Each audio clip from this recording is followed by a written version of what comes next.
Um, so the idea is that we still start with the energy audit in our project, but then we look at the individual projects and look how can this project contribute to the other strategic properties of the company. And then we build a story for the project, and then we propose it to the CEO.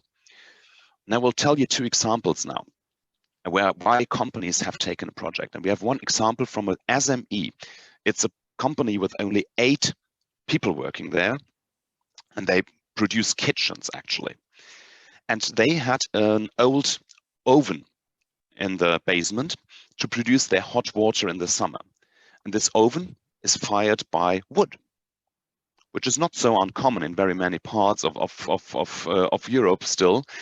And so once a day, for half an hour, one of the workers, one of those 8 workers, had to go down to the basement and fire this boiler just for people being able to wash their hands and to do the cooking and so on. So it took away time.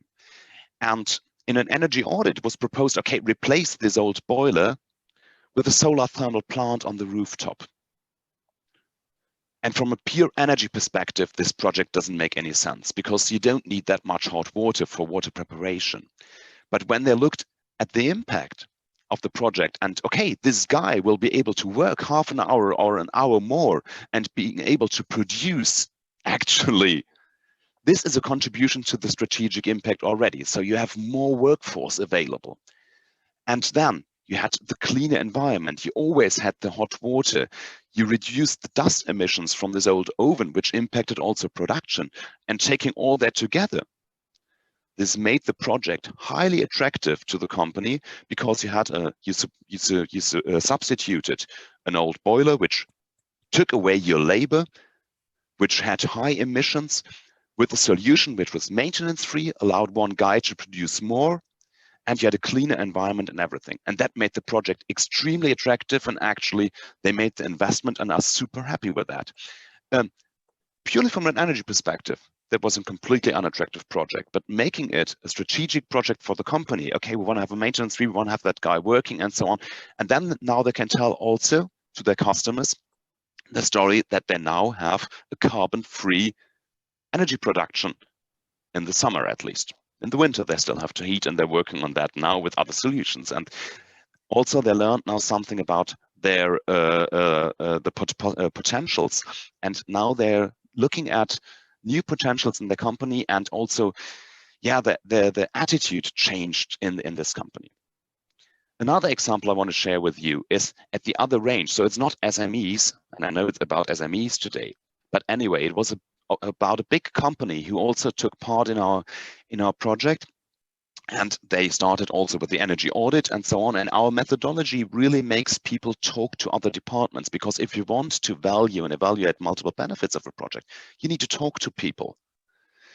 And in the end, they also implemented the project. But the major finding, what the company said, okay, the value this approach actually had is that people from the different departments are now talking to each other, and they learned what they can do when they develop projects together.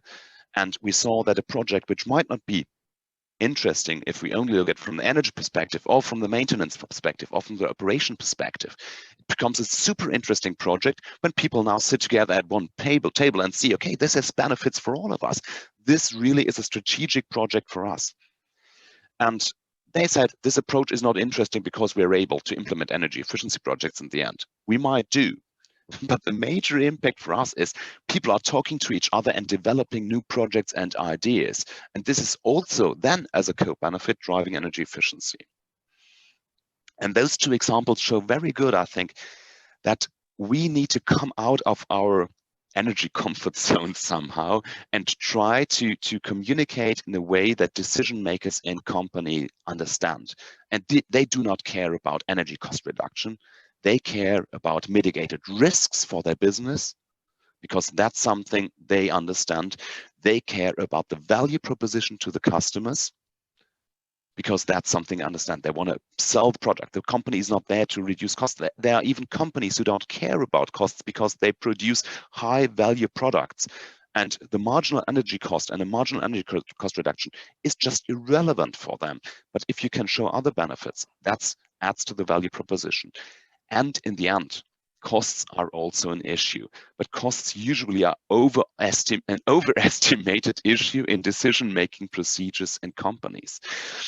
But if you look at that altogether and build a new narrative around our energy efficiency projects, we should be able to sell the cool projects which are identified in the energy audits, turn the story around, and then make projects really go and being adapted from the market.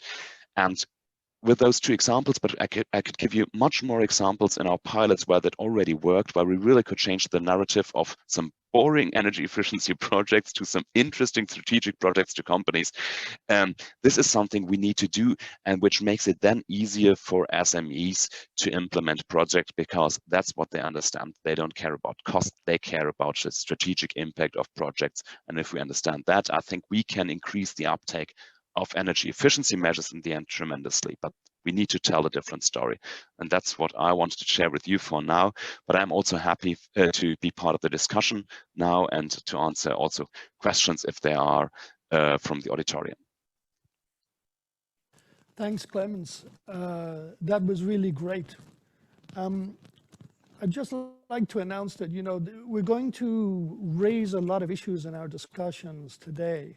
And our intention is to go into much more detail in these next year.